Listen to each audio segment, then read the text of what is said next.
Hoy lamentablemente escogí enfermarme, así que mi voz está un poco débil.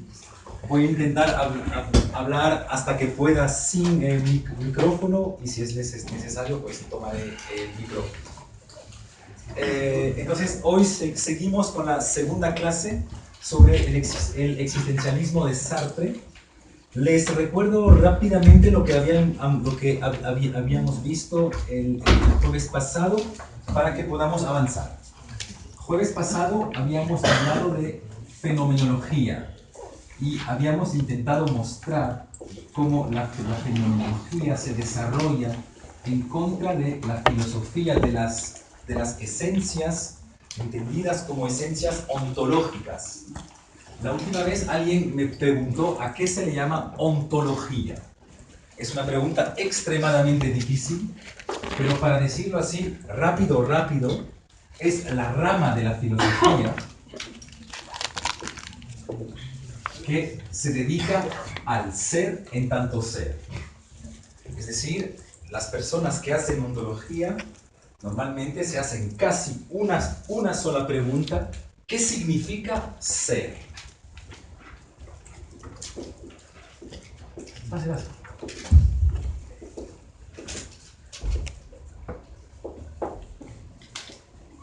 ¿Ya? Y, por ejemplo, existen dos grandes ramas de la ontología, ¿ya? Las ontologías de la univocidad.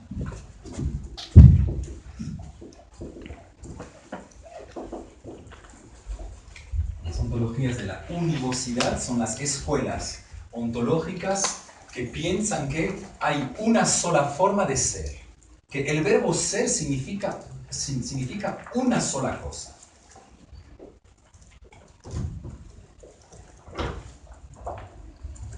Que si bien puedo distinguir los seres materiales de los seres ideales, de todas maneras ser es ser, significa una sola cosa. Y hay las ontologías de la plurivocidad, que, como bien se imaginan, pues son las ontologías que piensan que el verbo ser significa varias cosas. Que cuando digo que este marcador es, o que la idea de democracia es, no estoy diciendo exactamente la misma cosa. No estoy utilizando el verbo ser en el mismo sentido. La pelea muy difícil, les cuento rápidamente por qué muchas personas necesitan una ontología de la plurivocidad. Es por la culpa de una sola persona, él. Porque si están del lado de las ontologías de la univocidad, tal, por ejemplo, como Spinoza, el príncipe de los filósofos, pues van a tener que asumir que cuando digo Dios es y cuando digo yo soy, hago el mismo uso del verbo ser. Lo que para los teólogos es un poco difícil aceptar. Ellos siempre van a pensar que no. Cuando digo que Dios es, estoy utilizando el verbo ser de una manera un poco diferente.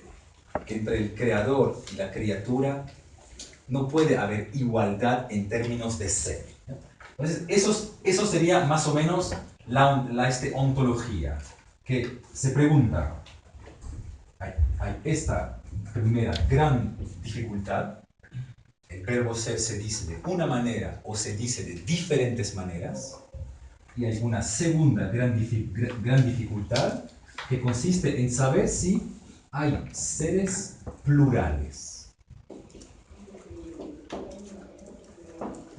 Por ejemplo, ¿existe algo como las mujeres?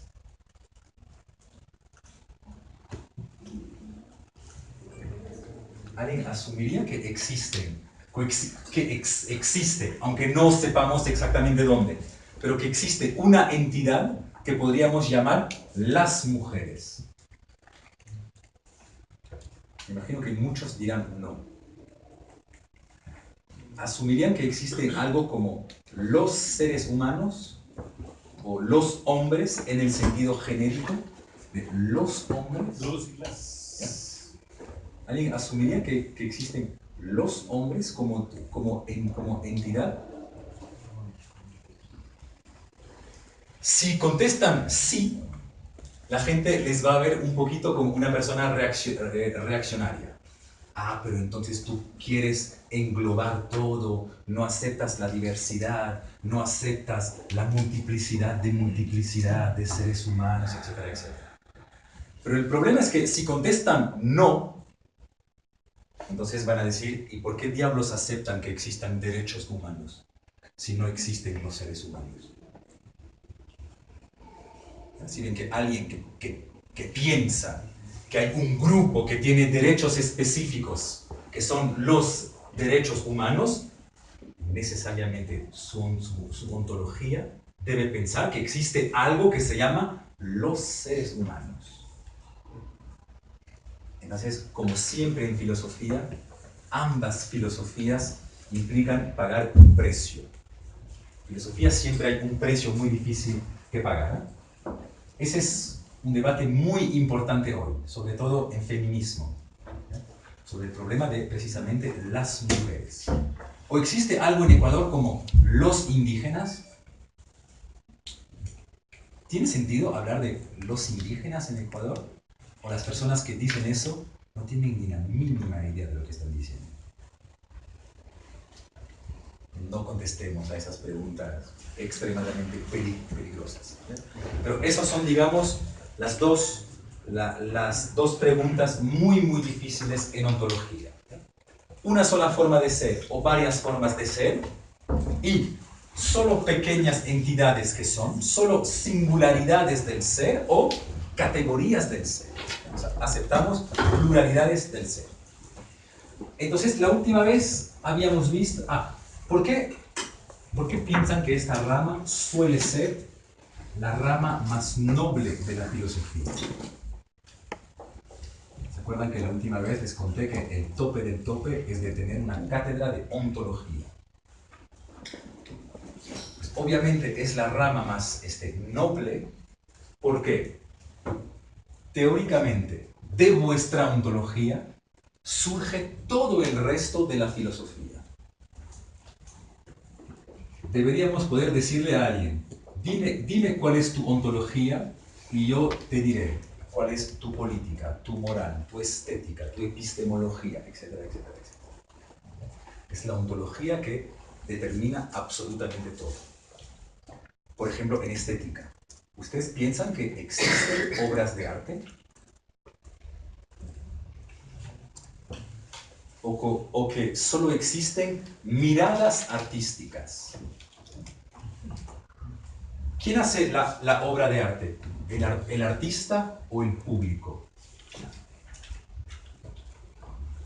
Cuando miramos Guernica de Picasso, ¿quién es el genio? ¿Picasso o yo? Pues si ven que son dos ontologías diferentes. Por un lado podemos pensar ontológicamente que hay obras de arte. Por otro lado, pensaríamos que no hay obras de arte. Que solo para ciertos ojos aparecen ciertas cosas como obras de arte y aparecen otras cosas como no obras de arte. Pero que no hay como tal obras de arte. Igual eso pasaría pues en ética. ¿Ustedes piensan que hay seres humanos? ¿O que nosotros decidimos políticamente quién es ser humano y quién no? ¿O que fuera de toda decisión política, cultural, sociológica, hay seres humanos? Pues si ven que, obviamente, si ustedes piensan que hay seres humanos o no, implica dos éticas radicalmente diferentes. ¿Se acuerdan que durante la conquista los españoles llegaron y no veían seres humanos en los indígenas? Hasta que el Papa, creo que era Pablo III, ¿no? Sí, Pablo III dijo, sí, son seres humanos y por eso debemos evangelizarlos. Pero ¿hay seres humanos o no? Pregunta muy, muy difícil. Si hacen epistemología, ¿hay algo que se llama la verdad o no? Relativa, ¿no? Entonces no hay verdad. Porque una verdad relativa ya no es una verdad casi. Si ven que cada campo del saber está en última instancia determinado por cierta ontología. Por eso les decía la importancia de la ontología en filosofía. Bueno, entonces habíamos intentado ver que todo el gesto de la fenomenología era más bien sustituir la importancia del aparecer por encima del ser.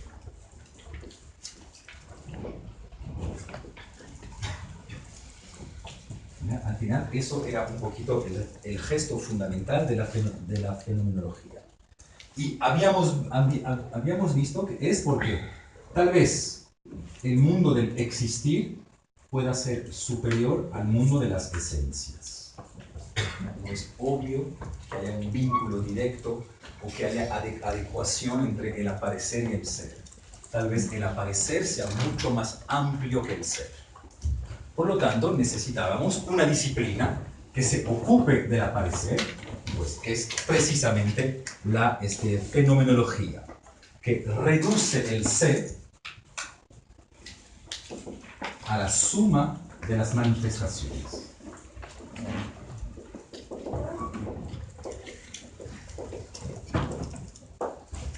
¿Se acuerdan que habíamos dicho, por ejemplo, que si hacen fenomenología, pues el cristianismo no es nada más que la suma de todas las diferentes experiencias históricas cristianas? El comunismo, pues no es nada más que la suma de todas las diferentes experiencias comunistas desde Marx. ¿Ya? Bueno, habíamos avanzado, me parece, un poquito también en el existencialismo.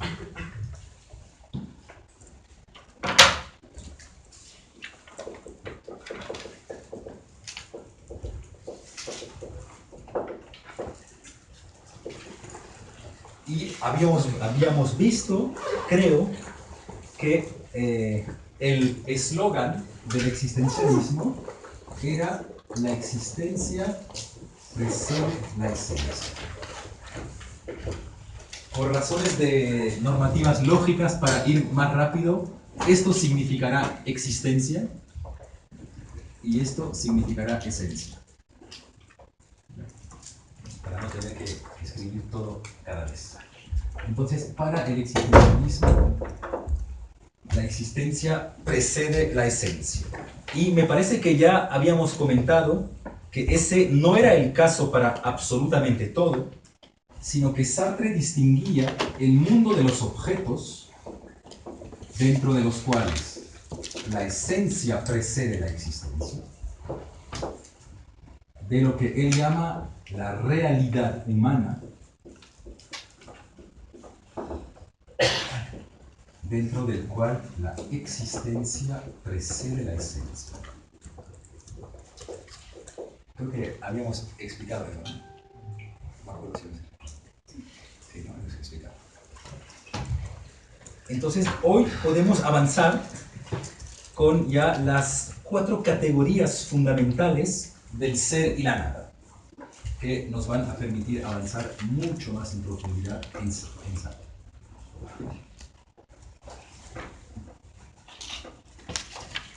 Granada, 1943.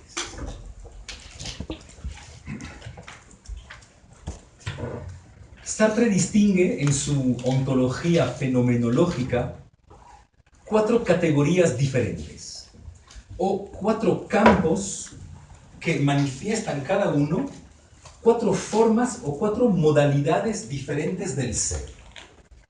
Verán que en el ser y la nada, Sartre habla de vez en cuando del en sí. El en sí es fácil. Es el ser que es lo que es. Definición de Sartre.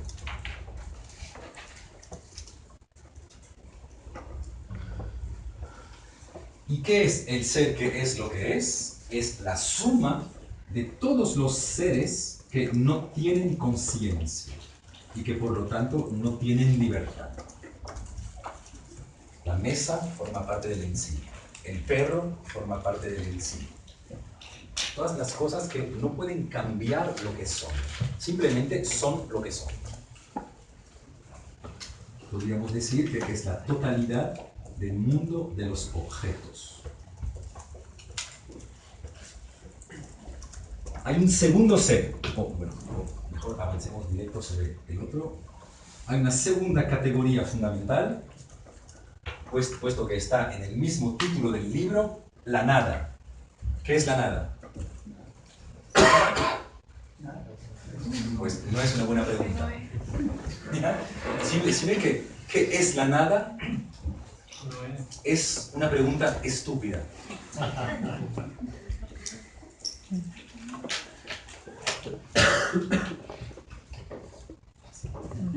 A la nada no se le puede aplicar la pregunta ¿qué es? Porque precisamente no es. Entonces, ese es otro caso interesante para la fenomenología. Porque tal vez la nada no sea nada, pero tal vez pueda aparecer en el mundo. Sin ser nada. Por mucho que no sea nada, tal vez la fenomenología sí tenga algo que decirnos de la nada. Cuando obviamente la ontología no tiene nada que decirnos de la nada. Por definición, la nada no es. Ya, ok, chévere, punto. Pero tal vez si pensamos en el aparecer de la nada, tal vez ahí podamos dedicarle un libro entero, el ser y la nada. Entonces, la nada no es. Tercera categoría muy importante en el ser y la nada, el para sí. Para sí, definición de Sartre, como siempre fácil en Sartre, el para sí es el ser, que es lo que no es y que no es lo que es.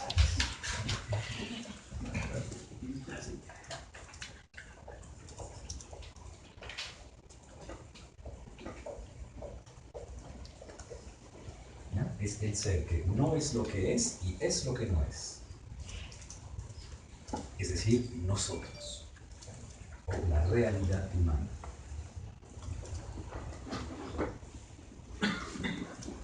Todo ser que tiene conciencia.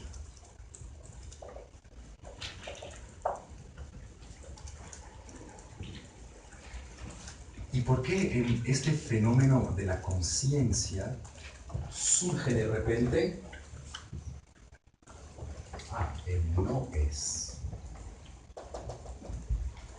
Es decir, la nada. Todo fenómeno de conciencia tiene que ver con el no ser. Por una paradoja interesante que Sartre explica a la perfección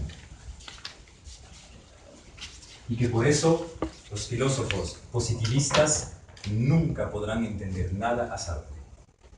Pues bien por ello, que se queden en la ignorancia.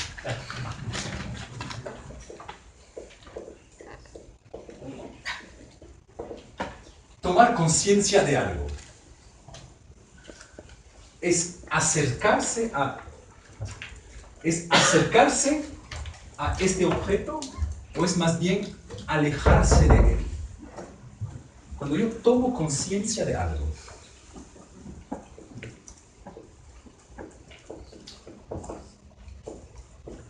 ¿me acerco a él o me alejo de él? Pero Estefan, pero frente a eso también veo que va a haber un sesgo de lo que cada uno tenga un marco conceptual con respecto a eso, pues, ¿no? ¿Por qué? Porque cada visión del mundo, de la realidad, de todo, ¿no? Tal variedad, pues, entonces, ahí sí, discúlpame, me quedo ahí, no flotando, porque a lo mejor para alguien que se acerca, que piensa que se acerca, hay otro que dice, no, más bien te estás alejando, ¿no? No sé, y viceversa. Perdona, pero quisiera insistir en la posibilidad de que si puedes abarcar en tu presentación, de ser posible, si digamos esto te parece que debe cruzar por tu conciencia, ¿no? Para poder... La diferencia óntico-ontológica de Heidegger es muy buena porque con esa diferencia tú puedes entender todo lo que está diciendo Sartre de una forma mucho más rápida y más simple. Pero lo malo es que Sartre critica a Heidegger. Pero eso es lo de menos, o sea... no, es lo fundamental. El problema principal que debes resolver es lo fundamental. Es qué es el ente y qué es el ser. Esa es la diferencia óntico-ontológica. Sí, porque el ente está ahí y el ser, el ente está ahí y se le presenta una conciencia. Pero... Espérate un ratito. Perdóname, pero solo termino de explicar, expresar, digamos, mi consulta, digamos, ¿no es cierto? Si el ente que está ahí, ¿no? Que es básicamente algo al que yo no le añado ni le quito nada mientras siga estando ahí, pero cuando ya se me presenta a mi conciencia, entonces esto es un asunto ontológico. Mientras tanto era un asunto óntico, ¿no es cierto? Sí. Mira, eso es súper importante, ¿no? En lo que estás hablando del en sí y el para sí, ¿no? Fíjate, eso es fundamental. O sea, si un espíritu le añade cosas, es obviamente ya, o sea, ¿en qué consiste es lo ontológico, ¿no es cierto? ¿En qué consiste este ente? Eso es lo ontológico. Por lo tanto, si es para un espíritu... Eso es lo óntico. No, lo óntico, estás hablando de un ente al que yo no le toco, ni le añado, ni le quito nada, está simplemente ahí. Ya. Lo ontológico es cuando un espíritu, una conciencia llega y atraviesa ese ente, la conciencia, y la conciencia comienza a tratar de expresar esto que aparece ante mí, como entendiendo en qué consiste eso, ¿no?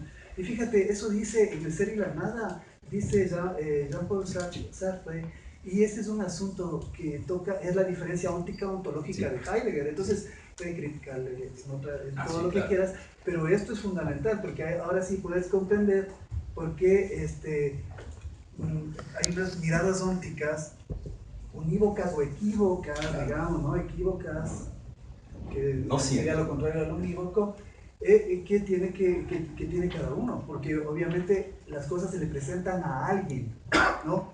Y consisten en algo. O sea, eso es lo óntico, que consisten en algo. No necesariamente. Pero consisten en algo, pero se le presentan a alguien. Y el rato que se le presentan a alguien, entonces yo le añado, yo le pongo. Y eso para mí hay las mujeres, para mí hay los hombres, para mí hay la nacionalidad ecuatoriana, para mí hay esto, para otros no hay, etc. O sea, y esa es una mirada ontológica. Sí. Hasta cierto punto estamos de acuerdo. Hay algunos puntos no, pero hasta ciertos puntos sí. Déjame avanzar un poquito y llegaremos a eso. No. Tranquilo, porque a la gran diferencia de Heidegger, Sartre no busca el ser. Es decir, el proyecto filosófico no es el mismo. Esa es la inmensa diferencia. Que por alguna razón metafísica,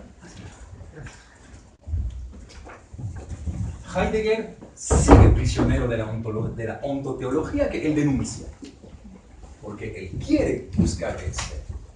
Sartre renuncia al ser. Es la primera frase del ser, es el primer párrafo del ser y la nada. Y fíjate, Sartre dice que hay el sí, hay el en sí y hay el para sí. Y en el sí hay un reflejo reflejante. Claro. ¿No es cierto? Sí. Fíjate, todo esto tiene que ver con lo óntico y lo ontológico. O sea, sin esa explicación te pasas a decir que lo ontológico no es lo que es y es lo que no es. Vamos a explicarlo. Ahí me pierdo, no sé si pero la importancia es irle viendo desde esta perspectiva que es más masticable, ¿no? No, Heidegger nunca es más masticable para la gente. Porque si yo comienzo a hablar... Es que tú le explicas como te acabo de sugerir. Porque si quieres saber, puedo hacerlo.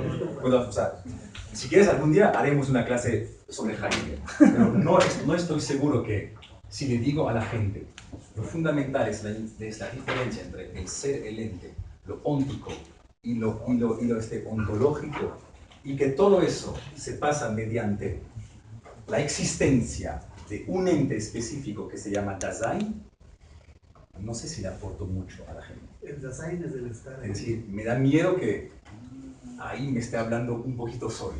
Es tal como esos filósofos que escucho de vez en cuando en conferencias, que van a lanzar cosas tipo, es que la trascendencia del ser se manifiesta como biyección de lentes sobre la vida.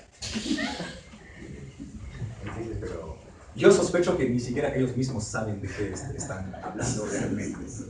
Porque ningún gran filósofo, Sartre no lo hace, Heidegger no lo hace, Spinoza no lo hace. O sea, la filosofía debe ser entendible, si no, no sirve de nada. O sea, no. Y pensar que lanzando conceptos de Heidegger o lanzando Husserl, si yo comienzo a hablar de reducción eidética, me hablo solo. O sea, es chévere, o sea, para mi ego es excelente, pero me hablo solo. O sea, es una pena siempre que me hable solo. Entonces, el para sí. Voy a explicar por qué no es lo que es y es lo que no es. Pues justamente porque la conciencia implica una ruptura en el ser. Y la ruptura en el ser viene precisamente de este proceso. Que tomar conciencia de algo es de manera indistinguible ambos. Es a la vez alejarse y a la vez acercarse. Imaginemos que yo tome conciencia de que soy alcohólico.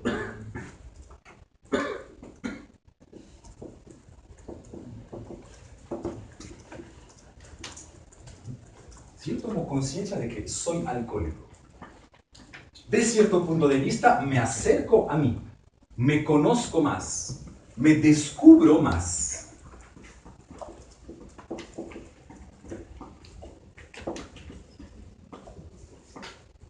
Pero por otro lado, si tomo conciencia de que soy alcohólico, es que ya pude poner cierta distancia entre mi ser alcohólico y el ser que toma conciencia de que soy alcohólico.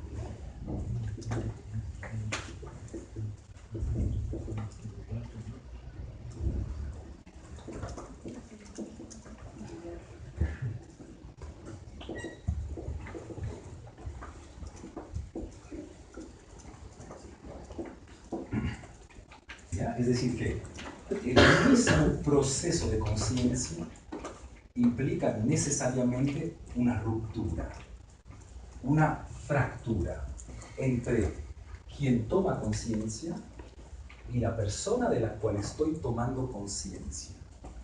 Por lo que es una fractura autorreflexiva.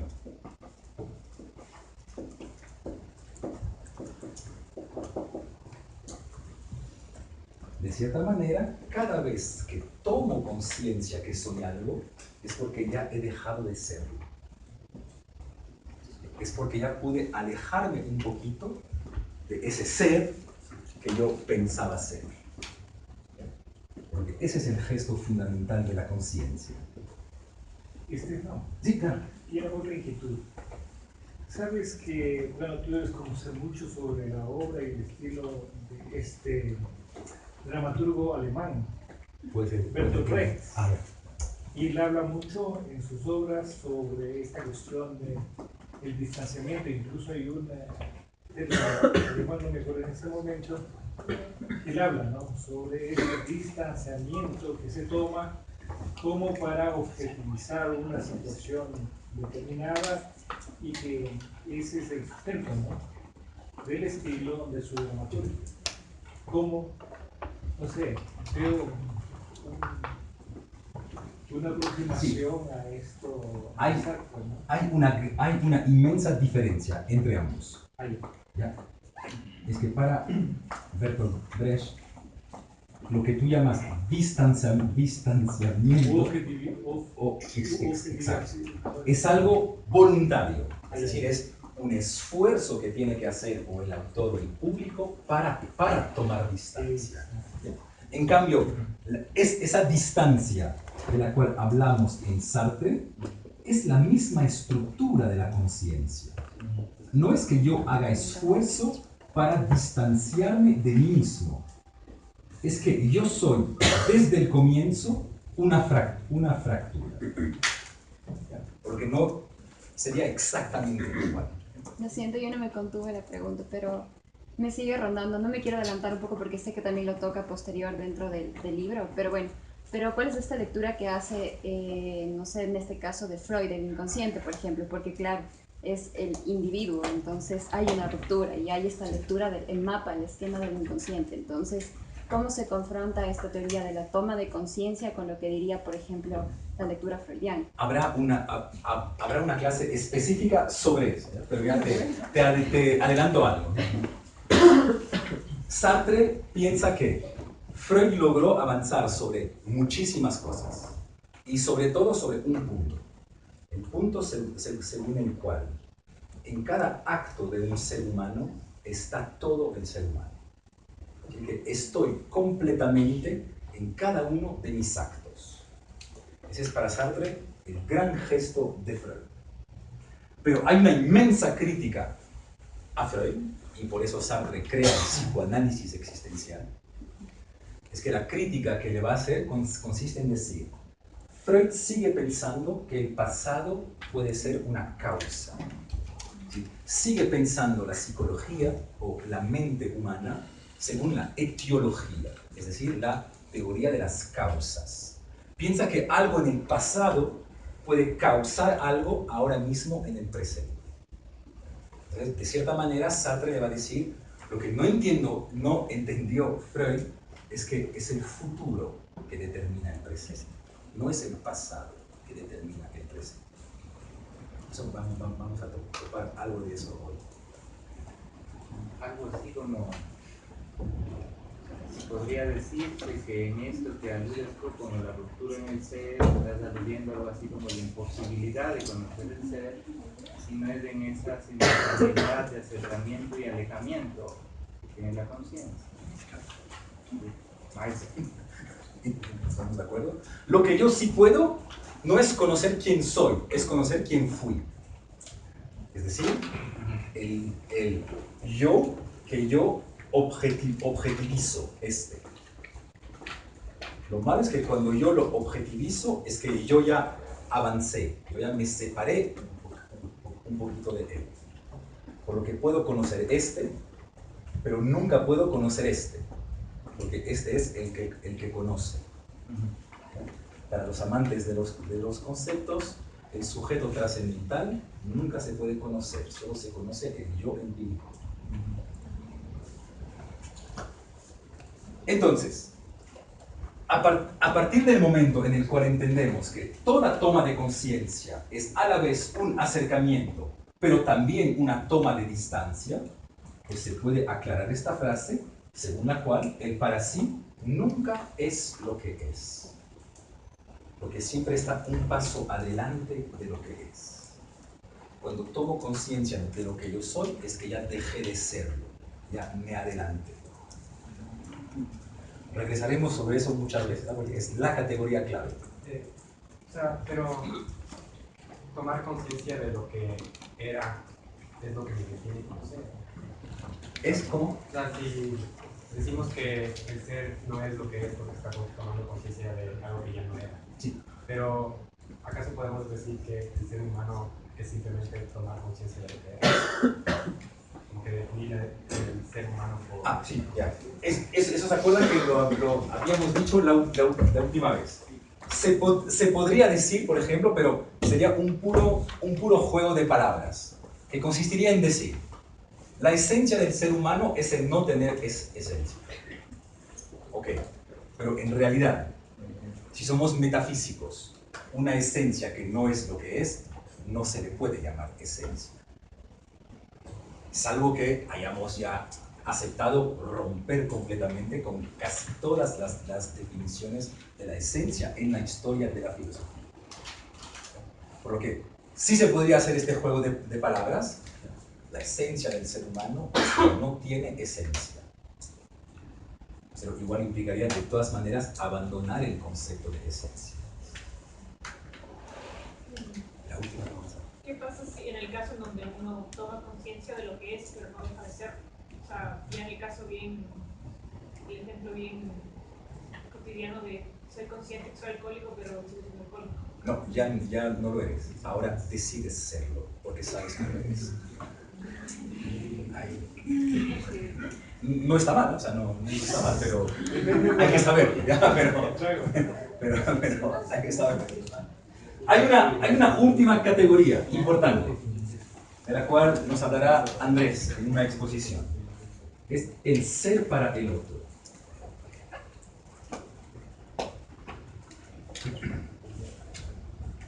El ser para el otro. El no es lo que es, me quedó claro también. Pero no se puede explicar el esto que no es. Pues este, es decir, el sujeto, ya no el sujeto que conozco, sino el sujeto que conoce, de cierta manera no es nada. Porque siempre está proyectado en el futuro. El ser para el otro. Esa es la categoría sobre la cual probablemente la filosofía de Sartre tiene más dificultades. Lamentablemente, si bien yo soy, hay en el mundo otros para sí.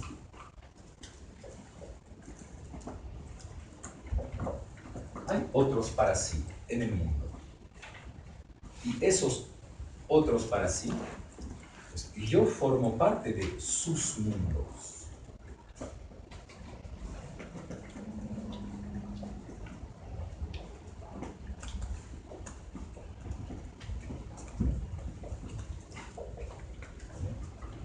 Yo formo parte de sus mundos. Por lo tanto, yo existo para ellos.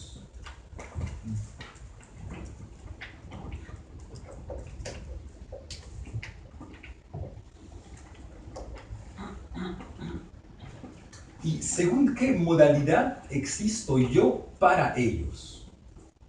Pues yo existo como un objeto para ellos.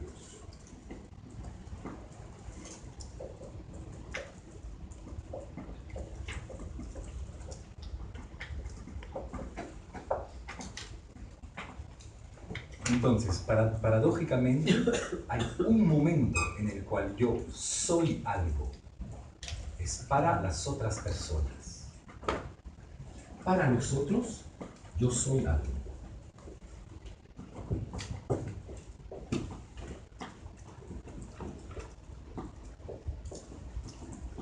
¿Quién me da un ejemplo de eso? Para los otros, yo soy algo. Por ejemplo, para alguien soy hija. O para alguien soy alcohólico. Para alguien soy un compañero. O soy un compañero, o soy homosexual, o soy heterosexual, o soy francés, todo lo que quiera. Yo hace unos años recuerdo una frase que dijo una persona ya mucho mayor que mí, ¿no? Con respecto a, bueno, una persona pública, entonces siempre estaba atrás de él en escribirlo, entonces le decía, ¿y ustedes por qué no les contestan? Y él decía, no, yo también escojo mis enemigos. Y entonces yo les desconozco incluso como enemigos y por tanto les neutralizo y se quedan sin ese juguete que ellos quieren que sea. O sea, es un ejemplo que a mí me marcó bastante, me pareció muy sabio lo que dijo este señor. Lo malo es que o sea, no es exactamente el mismo caso, porque en este caso el Señor puede efectivamente neutralizar a esas personas. En cambio, yo no puedo neutralizar la mirada de los otros. No los puedo neutralizar. Los otros me miran, me constituyen en objeto dentro de su mundo. Objeto. ¿Qué debemos entender por objeto?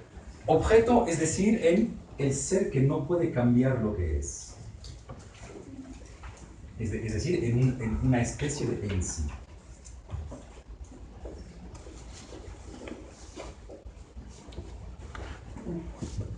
En la mirada del otro, Yo tengo casi el mismo estatuto que la mesa dentro de mi mirada. La mesa no puede cambiar lo que es. En vuestra mirada yo no puedo cambiar lo que soy. Solo ustedes pueden verme de eventualmente otra manera y modificaría lo que yo soy. Yo no lo puedo cambiar. Sí, para los otros yo soy algo. Sí. No es más bien el algo. Pues, veremos que lamentablemente saben que la filosofía de Sartre suele distinguir tres momentos diferentes. Un primer momento fenomenológico, un segundo momento en el cual intenta hacer coincidir el existencialismo con el marxismo. Él mismo se da cuenta que falla.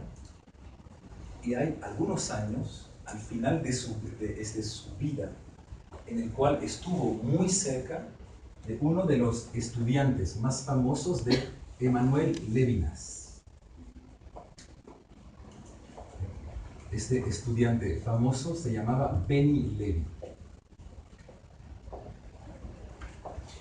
Fue durante los años 60 el director o el secretario general de los grupúsculos maoístas franceses. Bueno, sí, durante todo mayo del 68. Era el maoísta más famoso. Deleuze tiene recuerdos terribles de él.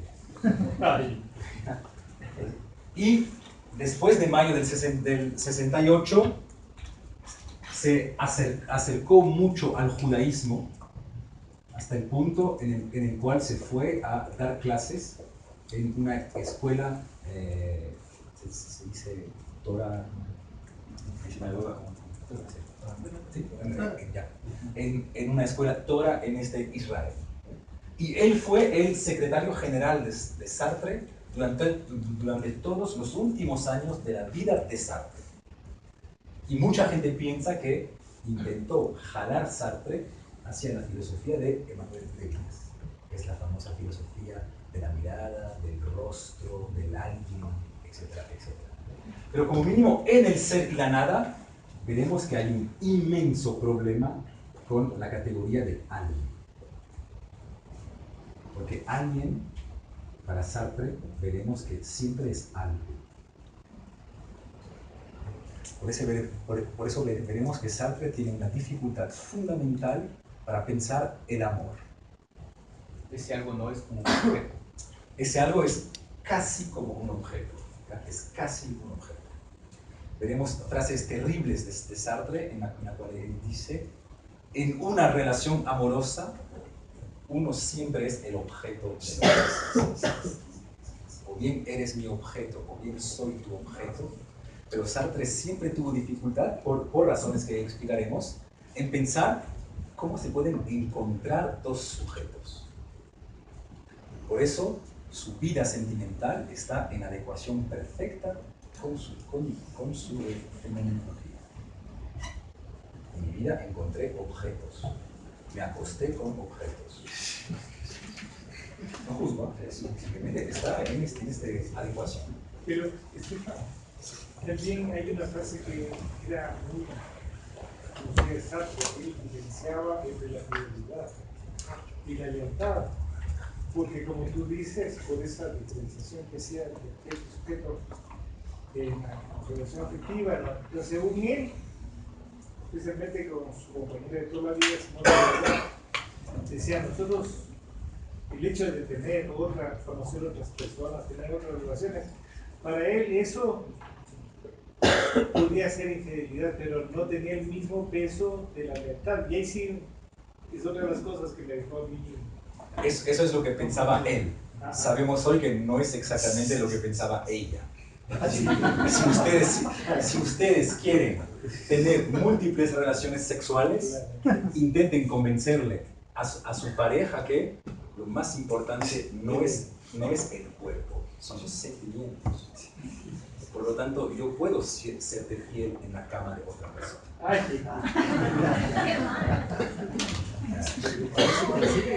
Sí, lo juzgo, pero si ven que huele un poquito a cierta estafa conceptual. Una cosa adicional, Estefan. Sí, dale. Tal vez en la forma como Sartre ve a las personas como objetos, ¿no tendrá alguna relación con un cierto, como tú dijiste antes, una cierta inclinación al materialismo en sí? Es más, yo descubrí que en la obra de Marx, que se llama Escritos sobre Filosofía y Economía, en la parte de filosofía, Marx también identifica el ser un en sí y un para sí. Y vi no sé si una influencia, una procedencia, una identidad entre esa parte que escribe Carlos Marx en esta obra, en la parte de la filosofía, porque hay una obra que tiene de economía y filosofía, ¿no? En la parte de filosofía, y mira al ser dividido en dos, o compuesto por dos espacios, el en sí y el para sí, que luego los desarrolla ampliamente Sartre. Durante más de 30 años, Sartre intentó conciliar su existencialismo con el marxismo. Al final, él mismo dijo, es imposible. Él mismo asume que es imposible. Una cuestión a la cual quisiera poder llegar hoy, que es la teoría de la acción, de la cual teníamos que hablar hoy. Vamos a ver que por razones etiológicas o de teoría de las causas, tal vez haya algo absolutamente imposible. De hecho, uno de los enemigos, sí, enemigos duros, hay una persona que escribió un libro entero contra Sartre, que es el gran marxista Lukács. Hay un libro entero que es para demostrarle a Sartre que es un pequeño burgués y que a partir de una epistemología burguesa nunca vas a hacer una política marxista. Y de hecho, o sea, es un libro excelente. O sea, es un libro, o sea, lamentablemente excelente. O sea, hay que decirlo, hay que asumirlo. Ok, entonces haremos un pequeño recorrido, o muchas veces escucharán hablar de esas 4 categorías, ¿ya? En sí, nada, para sí y el ser para el otro. Hoy quería decirles una última categoría importante que veremos, porque aparece muchísimo en Sartre. ¿Se acuerdan que hemos hablado de la teoría según la cual la conciencia es una especie de fractura? Por eso. Pero ¿no? puede ir relacionado para que avance. Ah, ya. Y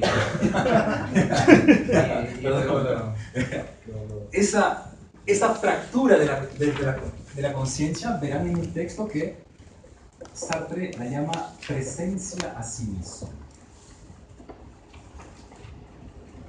Porque ser capaz de ser presente a uno mismo ya es ser capaz de distinguir la persona que está presente y la persona a la cual estoy presente.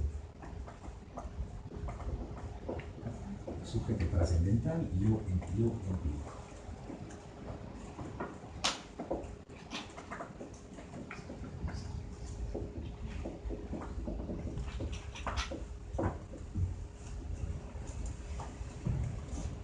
Pero por esta fractura fundamental que implica la teoría de la conciencia en Sartre, veremos que hay una categoría fundamental en toda la filosofía de Sartre, es la categoría del juego, que ya ocupaba un papel fundamental en la filosofía de Pascal en el siglo XVII. Puesto que no soy todo lo que podría pensar ser, juego a serlo. Yo no soy profesor, juego a serlo. Ustedes que no son estudiantes, juegan a hacerlo. Pueden hacerlo para el buen funcionamiento de la clase. Pero en realidad bien sabemos que no somos ni profes ni estudiantes. Y esa teoría del juego habita casi toda la historia de la filosofía, con la idea fundamental según la cual la vida es un teatro.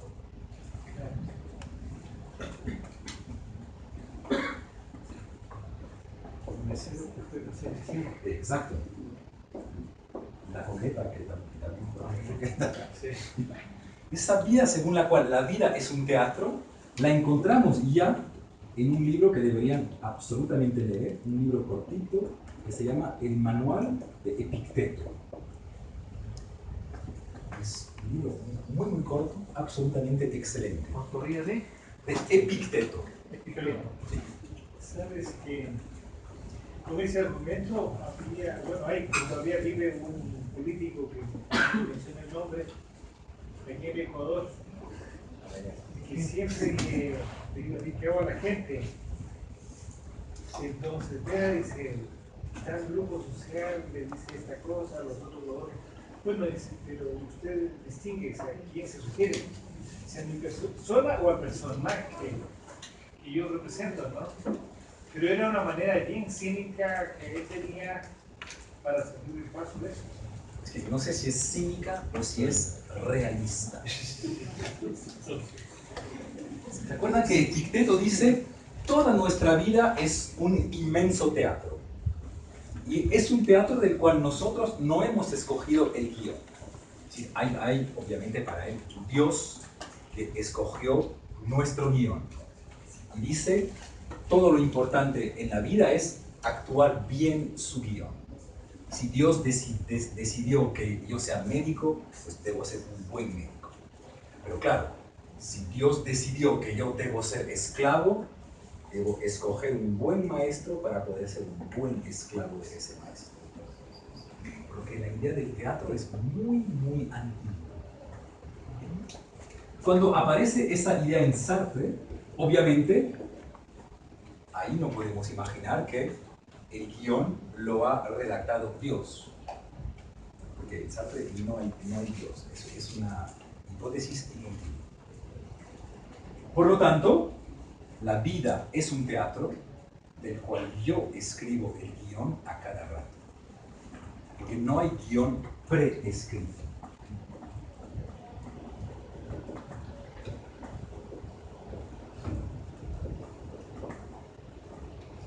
Eso tiene una consecuencia muy fuerte sobre su concepción de la filosofía. Primero, ¿alguien asumiría que la vida es un teatro? ¿Puede ser?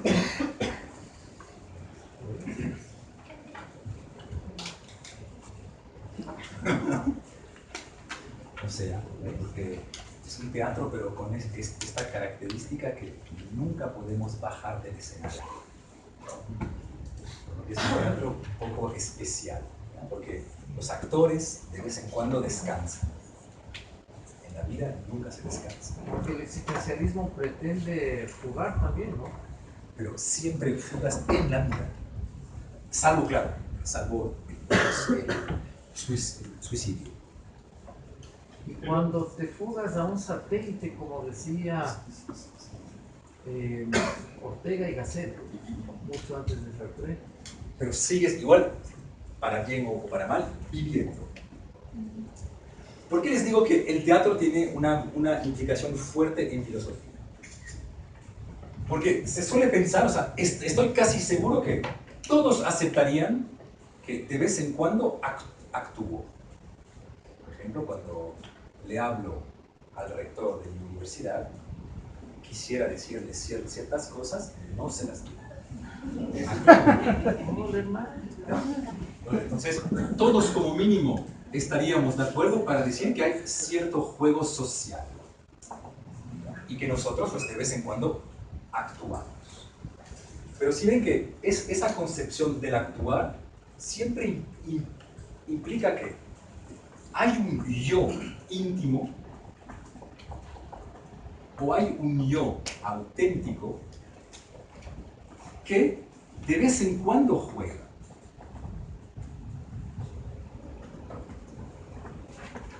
Pues esa no es la concepción de Sartre. Esa es la concepción común. Tengo en mí un yo auténtico, pero de vez en cuando, por razones políticas, por razones sociales, por mil razones diferentes, dejo de ser quien realmente soy y actúo. Y por eso se piensa que ciertas ciencias sociales tienen como objetivo el revelarnos quiénes somos realmente. No dije cuáles.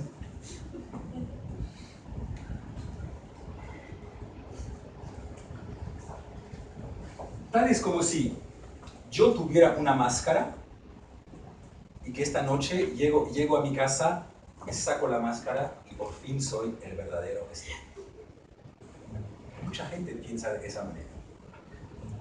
Pues Sartre piensa de una manera mucho más interesante que eso. Efectivamente, actualmente tengo la máscara profesor.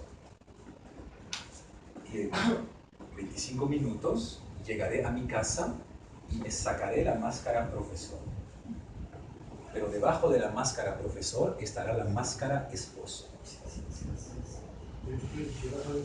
Y cuando me quitaré la máscara esposo, estará la máscara hermano, o estará la máscara padre, o estará la máscara hereje, o estará la máscara...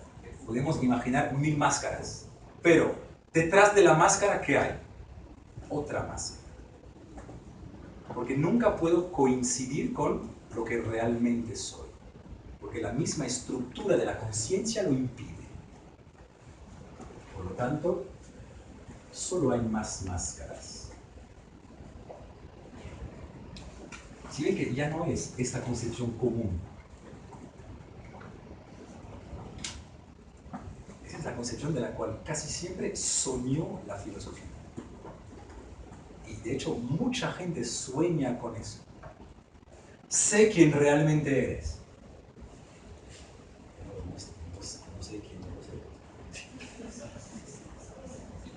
¿Qué pasa en el caso, por ejemplo, de ese año, como 30 años de su vida, su humor que, o sea, que pongo la mano de mí, Obviamente. Claro.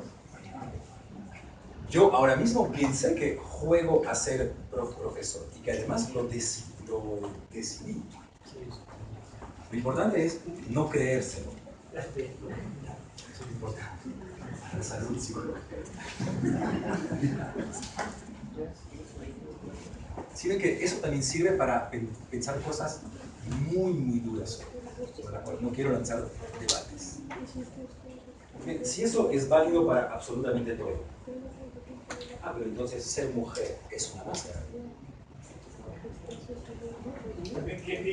Ser homosexual es, o heterosexual, o bisexual, o lo que quiera. Cualquier tipo de identidad sexual es una máscara. Porque cualquier tipo de identidad es una máscara. ¿Y esa máscara de forma? ¿Cómo? Por eso, ya, es la misma cosa. Si ven que lo interesante es que ya no hay identidad íntima. Eso no existe. Solo hay actores. Pero no actores en el sentido peyorativo de la filosofía. Cuando, por ejemplo, en filosofía normalmente se suele decir hay el yo auténtico y el autor político o el actor social. No hay otra opción que de ser un actor.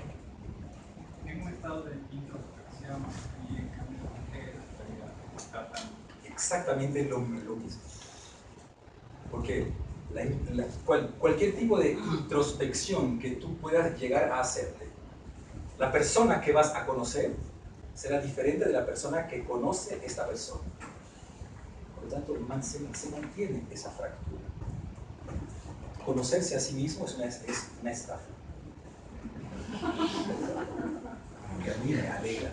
¿Por qué necesariamente tienen que ser máscaras por esta idea de una representación o un performance? Eso me hace sentir como si hubiera un esfuerzo detrás, como en el teatro, que estoy intentando representar una realidad, una falsedad. Representando una realidad. Pero yo no soy necesariamente eso. Cuando, al ser hija o al ser el esposo, cuando llego a la casa, si me estoy basando en conceptos del ser esposo y actuar como un esposo, ok, tal vez estoy jugando un papel, pero si yo estoy simplemente actuando en base a mi ser, en relación a mi esposa, en relación a dos seres humanos, sin hablar de conceptos, solo estoy en una dinámica de acción y no necesariamente estoy poniéndome una máscara jugando un papel, sino siendo esta persona y actuando en base a este entorno. Y soy lo que soy. Dos cosas. Yo no aceptaría el vínculo que haces entre falsedad y teatro. O sea, nada es más verdadero que el teatro. Ese es otro debate. ¿Por qué es una máscara? Porque yo esta noche bien puedo decidir no regresar a mi casa. Por lo tanto, el hecho de decidir regresar a mi casa es, entre todos los posibles que yo tengo, yo escojo el rol que yo voy a jugar esta noche. Pero podría perfectamente escoger otro. Por lo tanto, por el simple hecho que tú escojas, ya estás escribiendo tu propio guión para esta noche. Podrías escoger otro. ¿Ya? Ahora, ¿por qué la palabra máscara? A ver, contestarme más. ¿Ya? No es solo normativa la palabra máscara. Es porque todos saben que en latín máscara significa persona. Lo que Roma bien había entendido. Una persona es un actor. Por lo tanto, es sobre los escenarios de teatro que hay más sinceridad. No en la vida. O como mínimo, no hay menos sinceridad sobre el teatro que en la vida. Eso significaría entonces que tú puedes desempeñar diferentes performances, pero en el fondo sigues siendo auténtico con todos tus performances, porque te mueves en unos ejes, ¿no es cierto? Por ejemplo, tú llegas, hablas aquí, tienes un tono de hablar, y llegas a tu casa y sigues con el mismo tono, cambia. Obviamente cambia. Pero mi esposa nunca aceptaría eso. Pero de todas maneras, o sea, tienes como ejes conductores en los que haces tus performances. Entras a una iglesia, te comportas de una manera, entras a una aula, te comportas de otra. No, porque eso es regresar a eso. Pero es parte de tu persona, ¿no? Entras a una iglesia, tú puedes perfectamente orinar sobre el cura. No te lo impide nadie. No lo aconsejo, pero... ¿Qué pasa con las personas bipolares? Lo mismo, pero multiplicado por dos.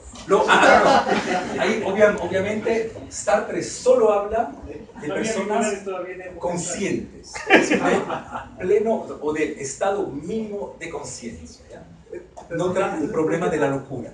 Exacto, Michel Foucault, por ejemplo, pero esto de la esquizofrenia es como un espectro, según, porque resulta que el ser humano en algún momento no entiende cuál es la diferencia entre lo que está ahí y lo que no existe realmente, ¿no? Sí, pero eso, o sea, porque por ejemplo, el yo con clases sociales. Sí, pero mira, por ejemplo, cuando tú dices ciertas personas no entienden eso e inmediatamente pensamos en patologías mentales. Pero no, yo conozco profesores que piensan realmente que son profesores. Es decir, sin ir hasta la patología mental.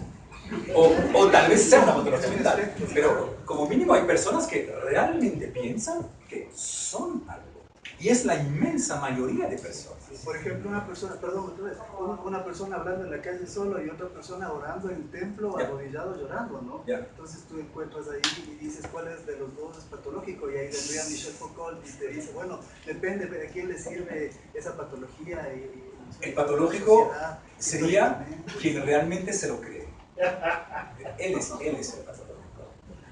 Quien piensa que existe bajo la modalidad del en sí.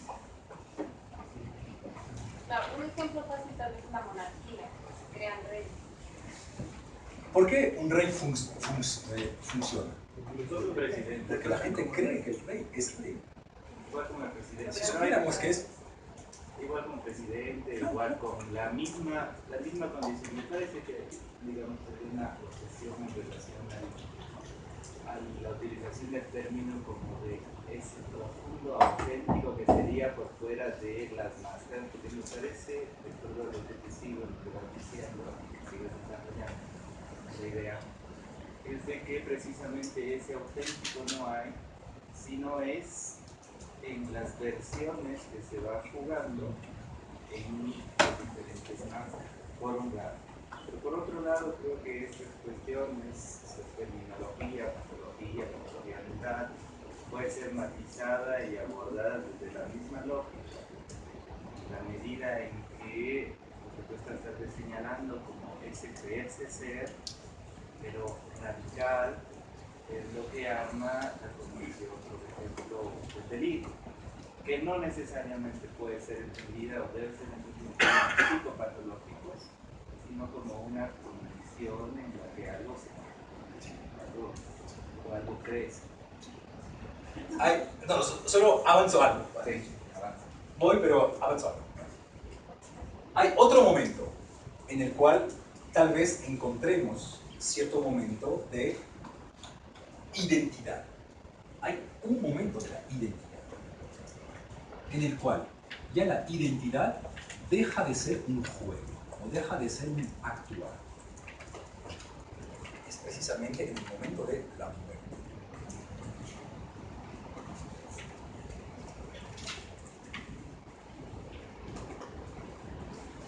Imaginemos que alguien ahora mismo diga: Stefan es profesor de filosofía. Obviamente es una estupidez, porque esta persona se arriesga a que yo renuncie mañana mismo, porque yo incluso ahora mismo me largo. Por lo tanto, no puede decir Stefan es profesor de filosofía. Stefan juega a ser. En cambio, a partir del momento en el cual he fallecido, y sí, fallezco dando una clase de filosofía, porque espero que no pase. Si ven que la frase según la cual Stefan fue profesor de filosofía, esa sí sería verdadera. Porque precisamente, como yo ya no podría cambiar esta identidad, podríamos legítimamente dármela tal como si fuera un ser. Piensen bien en esto, porque ese es otro punto genial en Sartre. No hay que temer la muerte porque nos hace pasar del ser a la nada, sino porque nos hace pasar de la nada al ser. Eso es lo terrible de la muerte. Es que a partir de ahora, de esa muerte, voy a comenzar a ser algo. Y a ser algo del cual ya, o con el cual ya no podré distanciarme.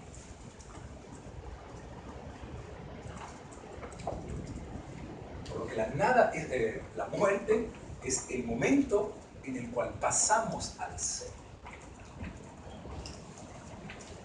Hay algo más terrible que no ser, es el ser. Eso sí es terrible. Pero eso está bastante relacionado con el otro. Con lo que yo soy para el resto. Claro. O sea, que no voy a cambiar. Por eso. De mi muerte seré lo que sea que yo para el resto. Exacto. Como mi conciencia desaparece, como esta posible fractura desaparece, pues ahora legítimamente los otros podrán decir, él fue eso. Sí, claro. Y sin que yo pueda modificarlo nunca. Me tomo conciencia como un ser libre que se... ¿Cómo? Como un ser libre que me defino yo mismo. Si lo que me tomo conciencia es como, no es lo que tomo conciencia, solo es una máscara, eso significaría que si tomo conciencia como un ser libre que se define, no soy un ser libre. Claro que eres un ser libre, pero sigue habiendo la diferencia entre quién toma conciencia y de quién se toma conciencia. Pero o sea, no cambia esa fractura. Sigue habiendo la máscara de ser libre. Ah, claro. En el momento en el cual tú lo piensas, sí. Profesor, esto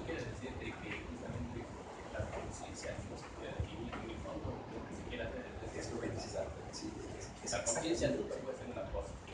Establecida por límites, aquí, esto, conciencia, estas son sus voluntades y no sé. Entonces, lo que quiero mostrar, lo primero es que Sartre quiere mostrar que la conciencia nunca tiene límites. No es una cosa.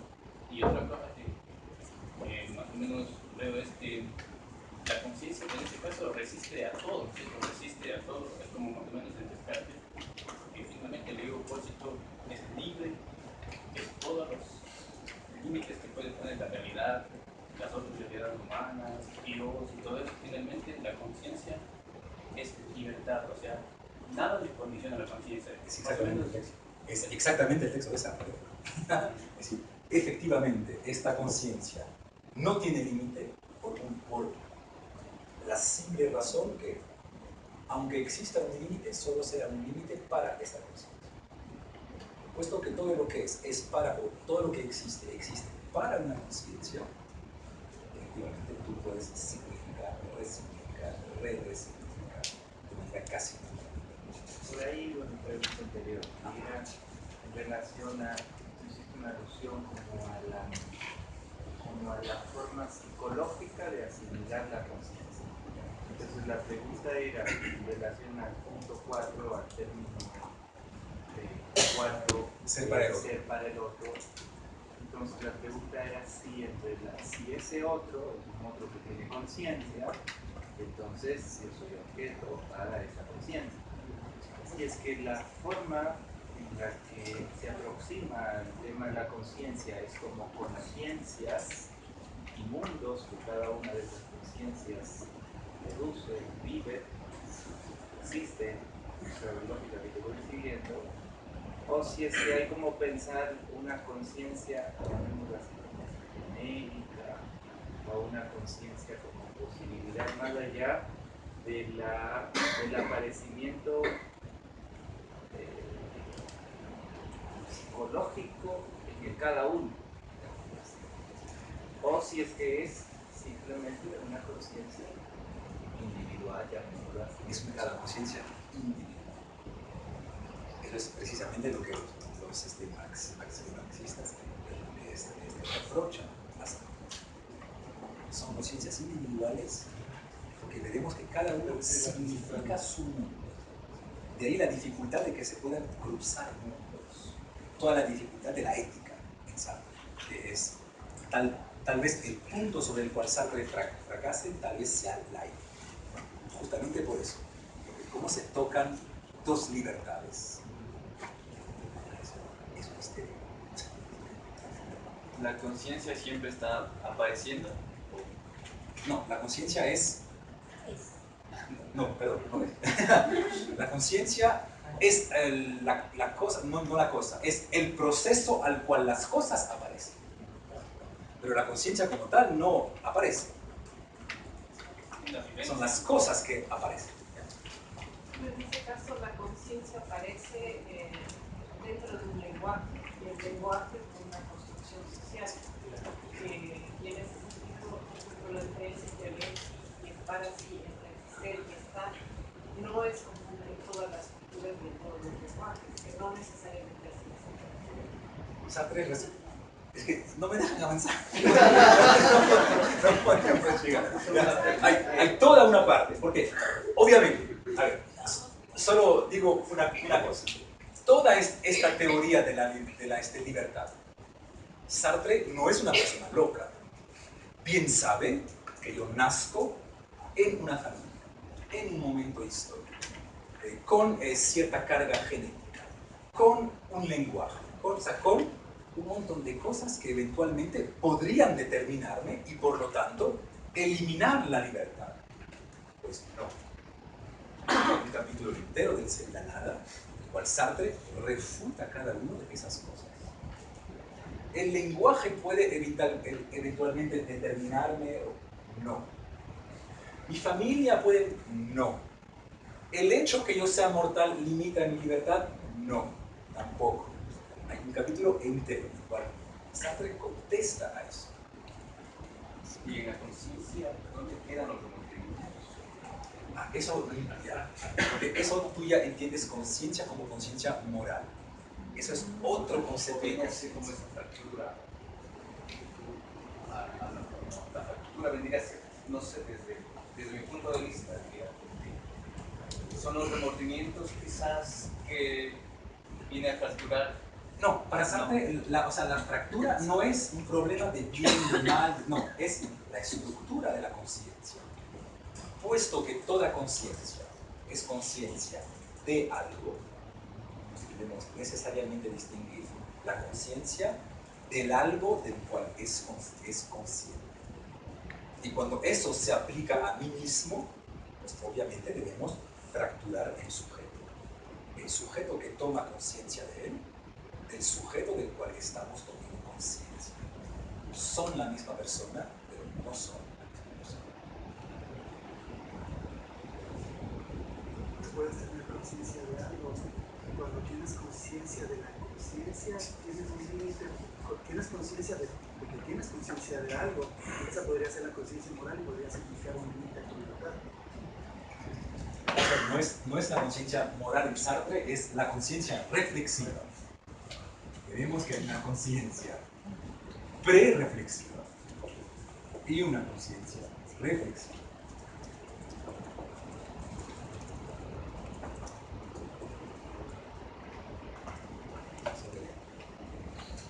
Llegaremos en algún momento a eso. Tal vez. Una conciencia espontánea y una conciencia reflexiva, es decir, que toma conciencia de ella misma. Solo para regresar a mí eso de las personas, el teatro, las máscaras, etcétera, etcétera. Muchas veces, o la primera vez les comenté que era una ruptura en la filosofía. Todo el existencialismo y sobre todo la fenomenología. Es porque toda la filosofía sueña con hacer eso.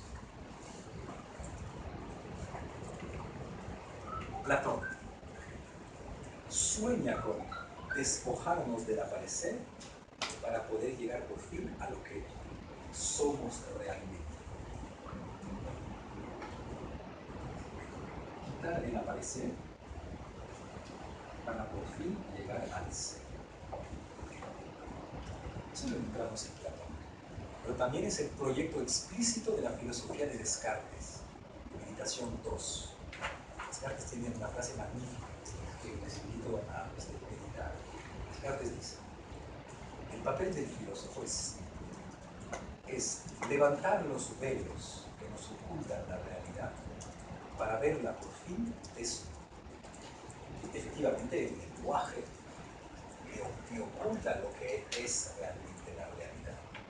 Mi cultura, mi religión, mis ideologías políticas no me permiten acceder directamente a la realidad. Por lo que el sueño del filósofo sería liberarse de todo eso para ver por fin la realidad desnuda. Por eso, toda filosofía es una pregunta. Desde Grecia, ese es el sueño de la filosofía. Levantar los velos para ver por fin la realidad desnuda. Pues la fenomenología asume que este sueño no se va a cumplir.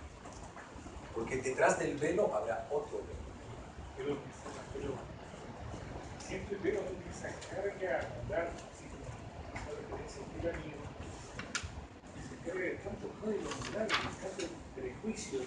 Que la compañera son construcciones sociales que lastimosamente en mayor o menor medida hemos celebrado, ¿no? ¿Cómo despojarse de eso, no?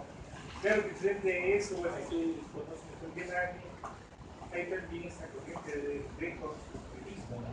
Que aporta en la medida que se hacemos un poquito de esto, a ver, ya no tomémoslo como una cuestión absoluta, pero de dónde viene, pero sí creo que despojarse de todo eso no es así.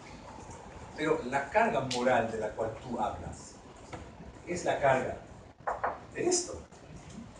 Es la carga de esas personas que te hacen precisamente creer que hay un ser, que las cosas son ciertas cosas. Entonces, por ejemplo, que hay un ser mujer. Entonces, si tú no tienes hijos, pues No eres una mujer completa. No completaste tu esencia de mujer. Pero si ves que en esta fenomenología todo esto vuela. Porque ya no hay ser mujer. Por lo tanto, cada vez que alguien te dice no eres una mujer o no eres un hombre, dices pues no, efectivamente no. Porque asumo que no hay esencia. ¿Cómo? Cada uno va construyendo su versión. Vamos a ver que hasta ciertos límites éticos. ¿Ya? Pero como mínimo, en un primer momento, sí, no hay una definición esencial de las cosas. ¿Ya? Bueno, paramos aquí nomás por hoy. Hemos avanzado un poco, pero porque hacen demasiadas preguntas.